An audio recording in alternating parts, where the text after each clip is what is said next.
என்னை பொறுத்தவரைக்கும் விளம்பரப்படுத்த கிடையாது.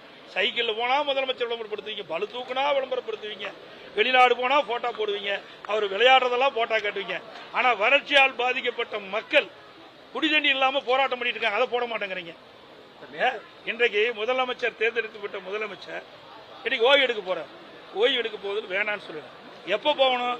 இப்படிப்பட்ட வறட்சியான காலத்தில் மக்கள் கடும் அவதிக்கு உள்ளாகின்ற நேரத்தில் இன்னைக்கு தமிழகத்தில் வரலாறு காணாத வெயில் 112 டிகிரி வரைக்கும் போயிட்டு இருக்கு. எங்க பார்த்தாலும் குடிநீர் பிரச்சனை தட்டுப்பாடு. ஊடகத்தில் பத்திரிகை வர செய்தி இன்றைக்கு குடிதண்ணீர் இல்லாம சாலை மறியல் போராட்டம் நடத்திட்டு இருக்குது மக்கள். ஆக இதையெல்லாம் இந்த அரசாங்கம் கவனிக்கல, இந்த முதலமைச்சர் இதெல்லாம் கவனம் செலுத்தல. இதையெல்லாம் பத்திரிகையில் போட மாட்டீங்க. ஆனா இதையெல்லாம் பத்திரிகையில கொண்டு வர மாட்டீங்க.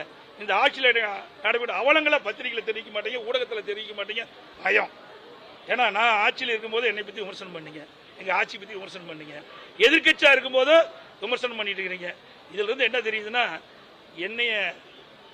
எங்களை சார்ந்து ஒளிபரப்பு பண்ணாதான் உங்களுடைய தொலைக்காட்சி ஓடுன்னு நினைக்கிறேன், பத்திரிகை விற்குன்னு நினைக்கிறேன், அப்படித்தான் நினைக்கிறேன்.